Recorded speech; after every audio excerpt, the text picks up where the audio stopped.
8. Di sini saya akan memperkenalkan diri saya dulu, yaitu ada nama Anda dari 2105 Next. Jadi untuk daftar isi dari bab ini, yaitu yang pertama ada perencanaan audit atau audit planning, kemudian ada persiapan dan pengumpulan bukti atau preparation and evidence collection, kemudian ada kinerja audit atau audit perform, kemudian ada laporan temuan atau reporting finding, kemudian respon hasil audit yaitu responding to audit result, kemudian ada siklus hidup proses dan metodologi proses atau proses life cycle and methodologies, kemudian ada kesimpulan, yang terakhir ada referensi. Next. Baik, yang pertama di sini adalah pendahuluan dulu. Jadi kalau ini membahas tentang uraian proses audit TI yang menjelaskan secara rinci langkah yang diikuti oleh organisasi dan auditor ketika melakukan audit.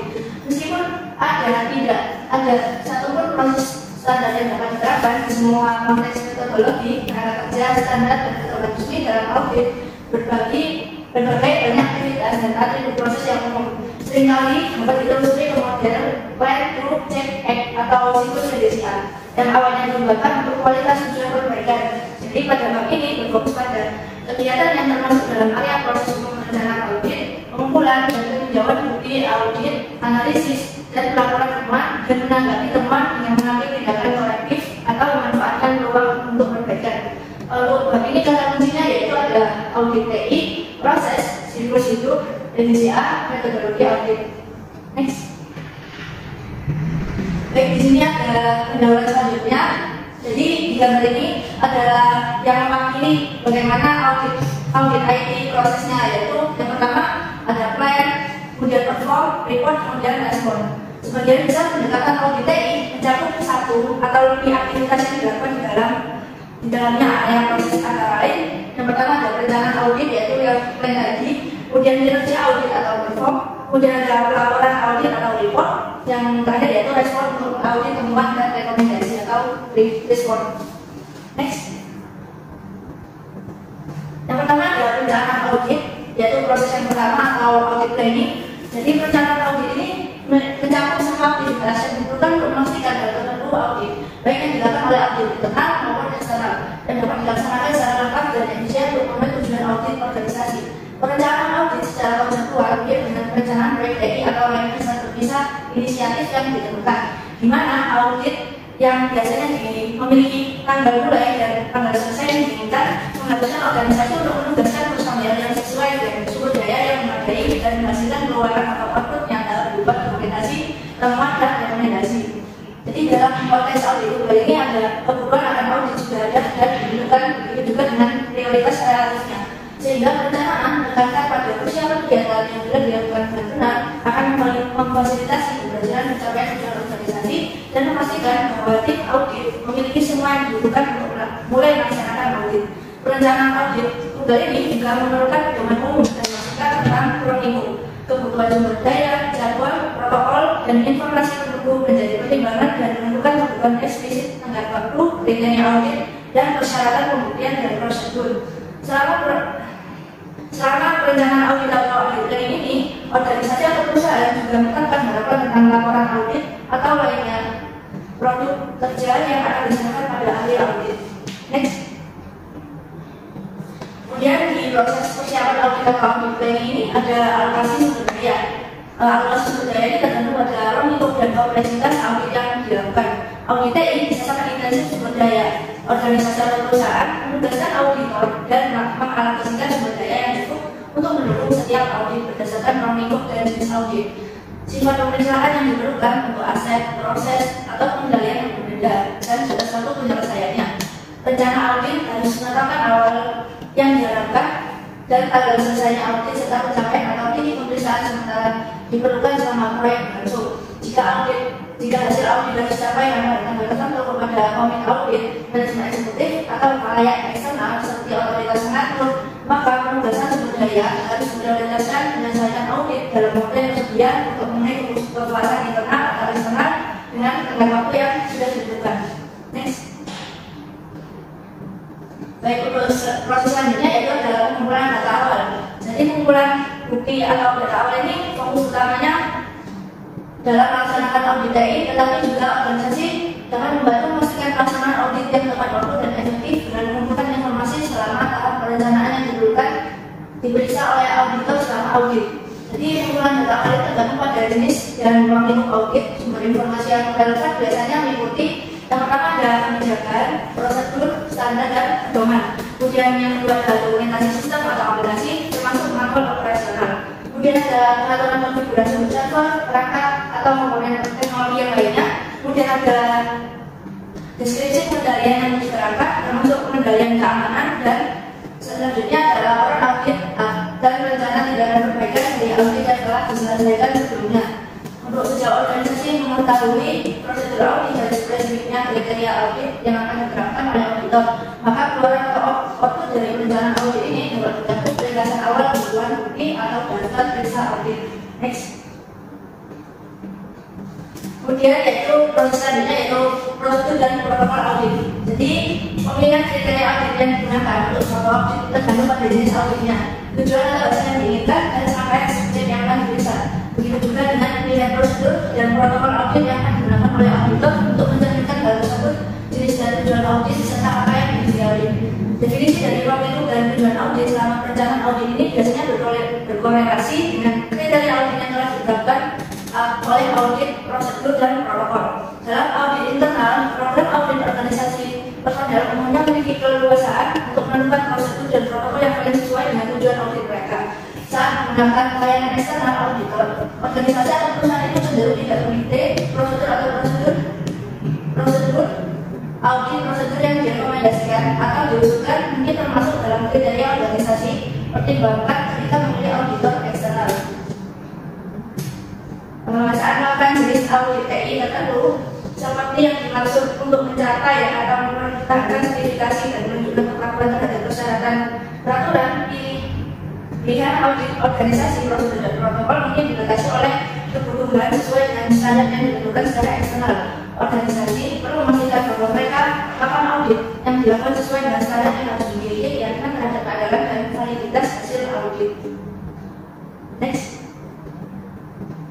Nah, ini untuk selanjutnya yaitu tabel dari sumber prosedur dan protokol audit untuk jenis audit utama. Untuk audit komersial, ini prosedur dan protokolnya.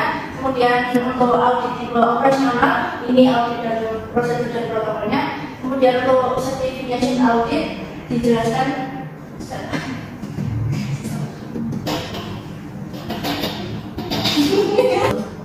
baik, ini untuk selanjutnya yaitu pemeran tabel sumber prosedur dan protokol audit untuk jenis audit utama. Ada audit tipe dan audit prosedur dan protokol. Untuk financial audit, operational audit, sertifikasi audit, quality audit, information system audit. Untuk audit prosedur dan protokolnya bisa dilihat sendiri seperti ini. Next. Untuk proses selanjutnya yaitu merencanakan audit internal dan audit eksternal. Dalam banyak kasus, organisasi yang mempunyai kemampuan untuk memilih auditor mereka, menunjuk karyawan atau pegawai dari program audit internal untuk audit internal dan memilih perusahaan audit untuk audit eksternalnya. Di perusahaan audit eksternal ini biasanya membawa prosedur audit, protokol, dan alat untuk mengaudit perikatan yang mencerminkan perikatan tersebut prevensi atau pengalaman sebelumnya. Hubungan dan penggunaan data awal atau jadi fokus utama organisasi yang bekerja dengan auditor eksternal adalah memastikan hal tersebut organisasi dapat memberikan semua informasi yang diperlukan pada atau sebelum titik masuk audit ketika informasi tersebut dibutuhkan. Dari perspektif ini, salah satu peran keberhasilan perencanaan audit eksternal adalah berapa proporsi dokumentasi atau lainnya informasi pembuktian yang dibutuhkan oleh auditor yang dapat disediakan oleh organisasi di awal pelaksanaan audit. Next.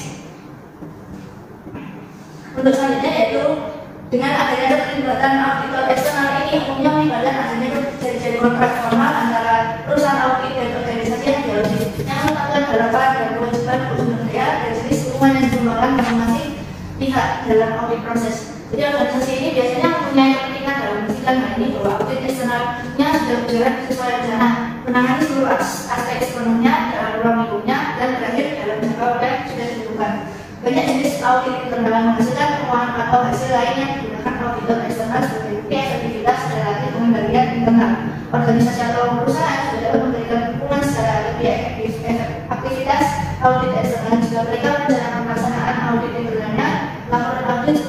lainnya penugasan audit eksternal. Next. Selanjutnya yaitu proses dari kinerja audit. Jadi kinerja audit ini merupakan tahapan dalam proses audit yang dilakukan oleh tim audit dalam melaksanakan rencana yang digunakan untuk audit dan melakukan pemeriksaan secara tinggi proses aset TI dan kontrol, membandingkan bukti yang dikumpulkan dalam organisasi dan kemampuan serta perizinan sesuai dengan persyaratan yang sudah dibuka dalam kriteria audit protokol yang relevan atau standar yang berlaku. Aktivitas ini terkait dengan melakukan audit TI termasuk pemeriksaan oleh auditor serta oleh auditor semua dokumentasi dan informasi kontekstual yang tersedia dalam subjek audit, pengumpulan bukti melalui observasi, wawancara, dan tes, dan analisis bukti tersebut untuk mengidentifikasi kelemahan, kekurangan, pengendalian atau masalah lain. Bekerja selanjutnya itu bekerja di lokasi yang memfasilitasi interaksi dengan perusahaan organisasi yang mendukung audit atau bertanggung jawab untuk memberikan informasi auditor dan memberikan akses langsung ke dan observasi aset TI dan terkait dengan pengendalian yang diperiksa dalam bentuk audit. Selama kinerja audit selama bagian kinerja audit yang diproses tim audit dan perusahaan organisasi atau perusahaan yang terlibat dalam pertemuan audit untuk memulai audit, menetapkan harapan tentang apa yang akan dilakukan serta menjalankan metode audit yang akan digunakan dan menemukan informasi dari sumber bukti. Kinerja audit terdiri dari keduanya, pengumpulan dan analisis bukti, karena auditor ini perlu mengulangi tugas ini beberapa kali untuk memastikan bahwa bukti yang cukup telah ditinjau untuk mendukungnya temuan dari audit. Next. Untuk proses selanjutnya yaitu pengumpulan bukti. Jadi auditor ini mengandalkan bukti yang dikumpulkan di organisasi untuk menentukan sejauh mana unsur yang bisa dalam audit memenuhi kriteria yang sudah ditentukan. Standar audit membedakan antara informasi yang diberikan oleh suatu organisasi atau dikumpulkan oleh auditor dan bukti yang terakhir terdiri dari informasi itu. Auditor dapat memverifikasi menggunakan metode yang sesuai dengan ruang lingkup, tujuan dan kriteria audit dan jenis informasi yang diperiksa. Di dalam audit TI ini, aktivitas pengumpulan bukti utama biasanya mencakup hal berikut: ada meninjau dokumentasi yang disediakan oleh organisasi atau dikumpulkan mulai dari wawancara, personel, observasi prosedur, operasional kegiatan, ujian kontrol, dan memeriksa pengaturan konfigurasi teknis untuk TI komponen. Oleh karena itu, sumber informasi dari sumber bukti ketika dan jika auditor dapat mengevaluasi informasi secara menyeluruh, konfirmasikan keakuratannya dan kelengkapannya, dan menghubungkan dengan kriteria audit. Bukti ini diukurkan oleh auditor memberikan dasar bagi temuan audit, termasuk indikasinya, pengendalian atau penentuan kesesuaian yang tidak memadai atau tidak efektif. Next. Untuk selanjutnya yaitu berikut ini adalah pengumpulan bukti yang dilakukan oleh auditor, terdiri dari observation, dokumentasi, testing, dan konfigurasi yang dirangkum menjadi temuan audit. Jadi auditor ini mengumpulkan bukti dari berbagai sumber dan menggunakan data metode pemeriksaan, dokumentasi, prosedur, dan teknis, pengamatan proses pelaksanaan dan perilaku personel, pengendalian pengujian dan pemeriksaan sistem dan pengaturan konfigurasi lingkungan. Next. Sumber bukti audit yang relevan bervariasi antara jenis audit serta maksud dan tujuannya. Untuk proses seluruhnya, suatu proses, sistem atau lingkungan yang menerapkan pengendalian administratif, teknis, dan fisik, auditor biasanya perlu mempertimbangkan berbagai kriteria yang sesuai banyak sumber informasi dan metode evaluasi. Pedoman audit disediakan dalam ISO 19011 mengidentifikasi banyak sumber informasi yang dapat dipilih auditor terhadap pada ruang lingkup audit, kompleksitas, dan kriteria yang harus dipenuhi, termasuk yaitu beberapa hal berikut: dokumen seperti kebijakan, rencana, prosedur, standar, pedoman, teknis, spesifikasi, kontrak, lisensi, dan perjanjian tingkat layanan. Kemudian ada wawancara dengan personel organisasi yang bertanggung jawab untuk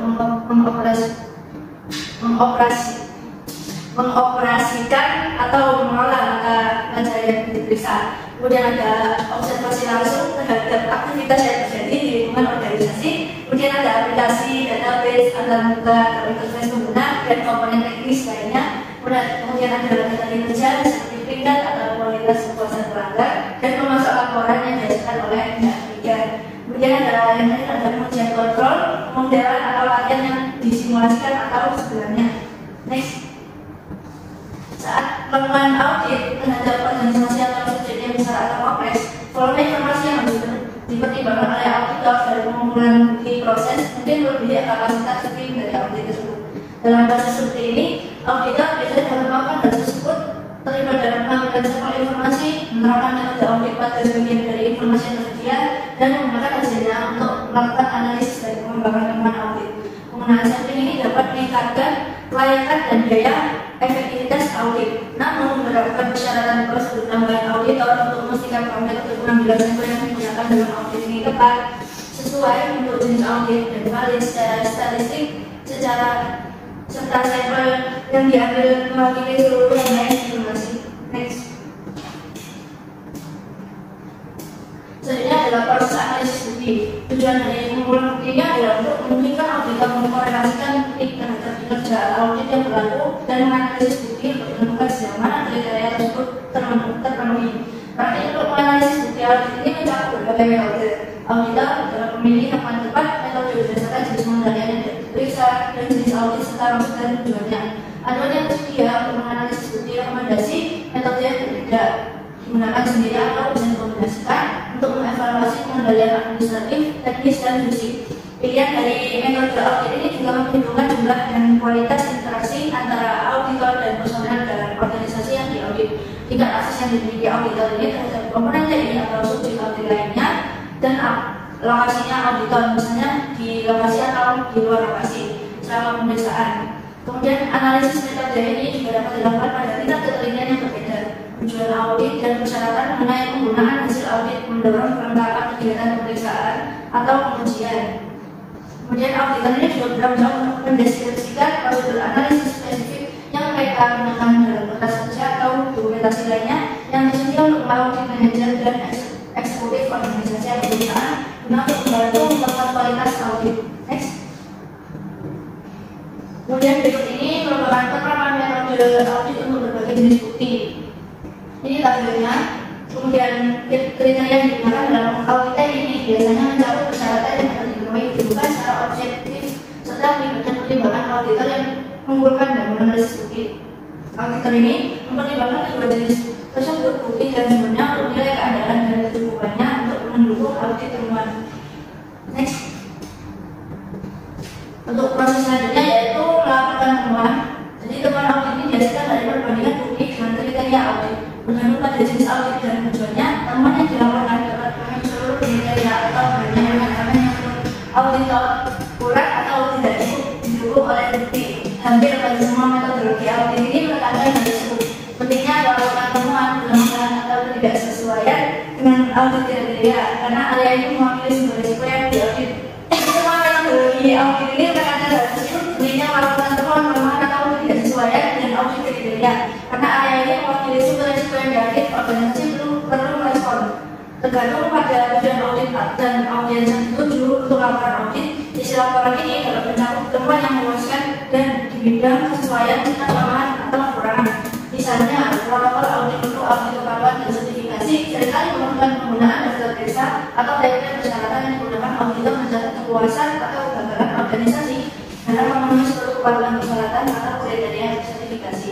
Rincian dari proses audit ini tercakup dalam atas kerja audit yang menyediakan pembukuan atas. Rincian dari proses audit ini tercakup dalam atas kerja audit yang menyediakan pembukuan atas bukti yang dimiliki setiap auditor seperti bahkan kriteria yang diterapkan dan metode audit yang digunakan. Jika rincian yang tercermin dalam berkas kerja dan dimasukkan ke dalam laporan audit, tapi hal ini dokumentasi pendukung dapat dirujuk dari laporan audit jika diperlukan.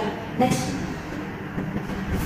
Tujuannya yaitu laporan audit biasanya berisi informasi. Yang pertama adalah maksud dan tujuan pelaksanaan audit, kemudian ada lingkup audit termasuk elemen organisasi, fungsional, dan teknis audit yang mana seberapa.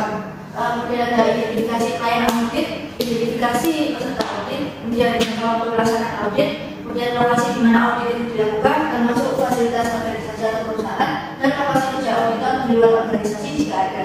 Kemudian ada kriteria yang dibutuhkan untuk audit, kemudian temuan audit dan bukti pendukung, kemudian ada kesimpulan audit termasuk rekomendasi dari auditor, kemudian hasil audit yang mungkin mencakup penentuan keberhasilan atau kegagalan secara keseluruhan atau sejauh mana organisasi atau perusahaan tersebut dapat memenuhi kriteria audit. Next.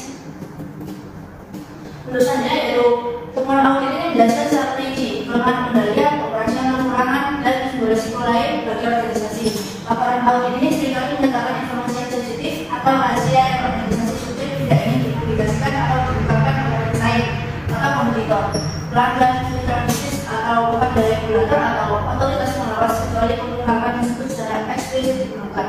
Jadi organisasi ini perlu memastikan bahwa laporan audit dan batas kerja perizinan temuan auditor terkontrol secara ketat sehingga batasnya pengungkapan hanya kepada mereka yang berwenang dan memiliki kebutuhan yang sah memiliki informasi seperti anggota komite audit dan orang lain dengan tanggung jawab fidusia kepada organisasi atau perusahaan. Di audit, organisasi biasanya menandatangani perjanjian kerahasiaan dengan auditor eksternal atau pihak ketiga mereka untuk melindungi informasi internal, tetapi sekali laporan audit disampaikan organisasi yang memiliki tujuan utama tanggung jawab untuk memastikan bahwa banyak pihak yang berwenang yang memiliki akses. Next.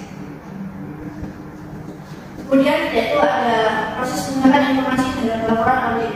Pada akhir dari proses audit ini, auditor menyelesaikan pengerjaan laporan auditnya dan mengirimkannya ke organisasi atau perusahaan yang diauditnya. Penerima utama laporan audit dihasilkan dalam audit internal dan eksternal, termasuk komite audit dan manajemen eksekutif organisasi yang diaudit. Hasil audit eksternal ini biasanya harus dikomunikasikan kepada pihak yang ketiga yang berwenang seperti regulator, tetapi informasi yang didistribusikan keluar organisasi mungkin tidak mencakup seluruh dari laporan audit. Salah satu tujuan utama audit eksternal ini adalah mencapai hasil yang sukses, di mana kesuksesan dapat berarti audit yang menangani semua elemen didefinisikan dalam kroniknya yang menghasilkan sedikit atau tidak ada temuan signifikan yang diperlukan tindakan korektif atau yang memperbaiki hasil audit sebelumnya dalam jumlah atau kronik temuan dan rekomendasi. Jadi organisasi ini menyelesaikan audit yang mendukung efektivitas operasional, bisnis proses atau pengendalian internal dapat mempublikasikan hasil keseluruhan atau dalam kasus perusahaan publik merangkum hasilnya dalam mengajukan peraturan. Next. Untuk proses selanjutnya yaitu menanggapi hasil audit atau merespon hasil audit. Laporan audit dengan temuan dan kesimpulan yang memerlukan tindakan perbaikan, pengetahuan atau tidak lanjut oleh organisasi yang diaudit menjadi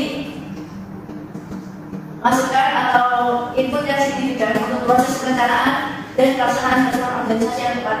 Skenario kasus terbaik untuk organisasi yang menjalani audit ini secara bersamaan audit keuangan, kepatuhan atau sertifikasi adalah bahwa audit yang akan melakukannya menentukan organisasi mematuhi persyaratan atau mensertifikasi atau sertifikasi ulang kepatuhannya pada kinerja yang berlaku. Audit bagian operasional atau kualitas memiliki hasil yang diinginkan serupa yang biasanya tidak diterima oleh organisasi hasil yang tidak sesuai yang melaksanakan standar atau tidak efisien proses. Namun salah satu prinsip yang mendasar dalam perbaikan berkelanjutan adalah bahwa selalu ada jalan untuk bekerja lebih baik sehingga organisasi harus terlibat dalam analisis audit dimodifikasi setidaknya sebagian oleh kebutuhan untuk mengidentifikasi dan meningkatkan. Selain meningkatkan tingkat kesesuaian dengan kriteria audit atau standar dan praktik yang mereka wakili, perbaikan organisasi dapat terjadi dari berbagai sumber, termasuk rekayasa dalam proses bisnis atau optimalisasi atau pengenalan teknologi baru atau pengendalian prosedural proses operasional yang ada. Next. Organisasi juga merencanakan perbaikan kemampuan atau proses dengan menyelaraskan praktik internal mereka dengan model capability methodology model integration atau CMMI, di mana akunci dan manajemennya efektif dari proses dan prosedur standar sesuai dengan tingkat kematangan yang lebih tinggi. Temuan audit atas kelemahan pengendalian atau tidak sesuai organisasi mewakili tingkat risiko tertentu bagi organisasi jika mereka tidak menyelesaikan masalah yang teridentifikasi masalah. Jadi organisasi perlu menilai risiko yang terkait dengan temuan audit dan menentukan respon terbaiknya terhadap risiko tersebut. Sama seperti penilaian risiko di dalam konteks manajemen risiko yang lebih luas membantu organisasi dalam memprioritaskan audit mereka, kegiatan, penilaian risiko, ancaman atau kerentanan yang terkait dengan audit. Temuan ini mendukung penentuan prioritas respon risiko. Jadi organisasi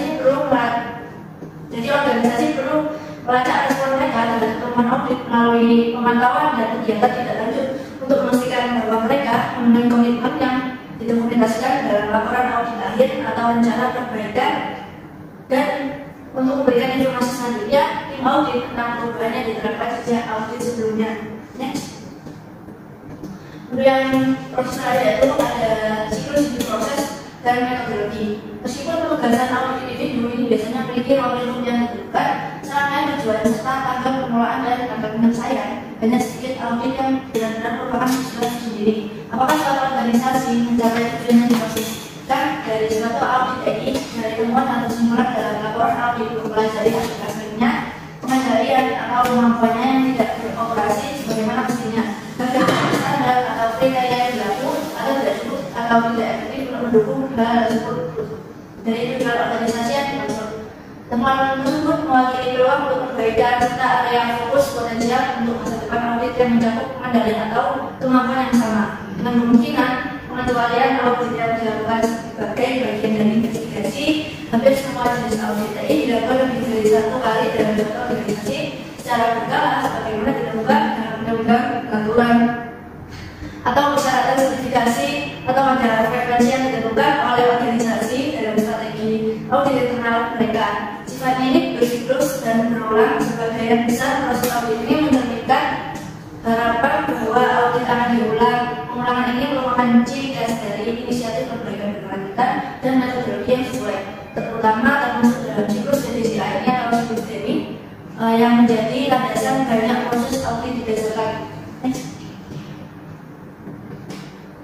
Kemudian metodologi dan panduan audit yang tersedia ini menawarkan banyak siklus hidup proses organisasi yang berbeda dalam hal jumlah langkah yang dijangkaunya dan bidang-bidang yang menjadi fokusnya. Namun alternatif ini menjadi lebih banyak menolak dibandingkan alternatif tersebut. Perbedaan ini sebagian disebabkan oleh kecenderungan mereka berdasarkan dan dasar sama konsep. Misalnya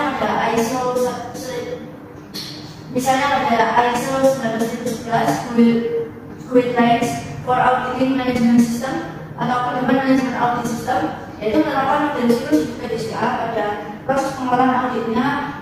Program yang menetapkan proses 6 langkah untuk melakukan audit individu. Kedua hal ini digabungkan sehingga dengan adanya standar lain, termasuk hal-hal yang memenuhi persyaratan bagi auditor yang memberikan sertifikasi audit dan audit sistem manajemen keuangan informasi. Next.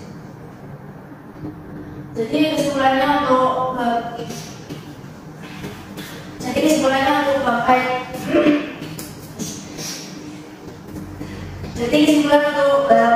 proses. Jadi dapat diambil kesimpulan dari proses audit ini, yaitu keseluruhan proses audit dan fase atau langkah utamanya dilakukan di sebagai metodologi audit dan siklus hidup utama. Proses audit ini mencakup seluruh aktivitas mulai dari saat organisasi mengambil keputusan, melakukan audit tertentu hingga penyampaian, pengeluaran dan formulasi dan inisiasi rencana atau tindakan korektif, kepatuhan, operasional efektivitas atau perbaikan proses bisnis. Ini membahas kegiatan utama dan tanggung jawab bagi auditor TI serta mereka yang dulu atau ditugaskan dengan auditor pendukung. Membedakan mana yang berlaku antara internal dan perspektif audit eksternal. Hal ini juga menyangkut kesamaan di antara keduanya. Proses yang ditentukan dalam tata kelola yang berbeda, manajemen risiko, kualitas manajemen, dan tenaga kerja, metodologi dan cara kerja, metodologi dan standar khusus audit. Next. Untuk ini adalah referensinya. Next.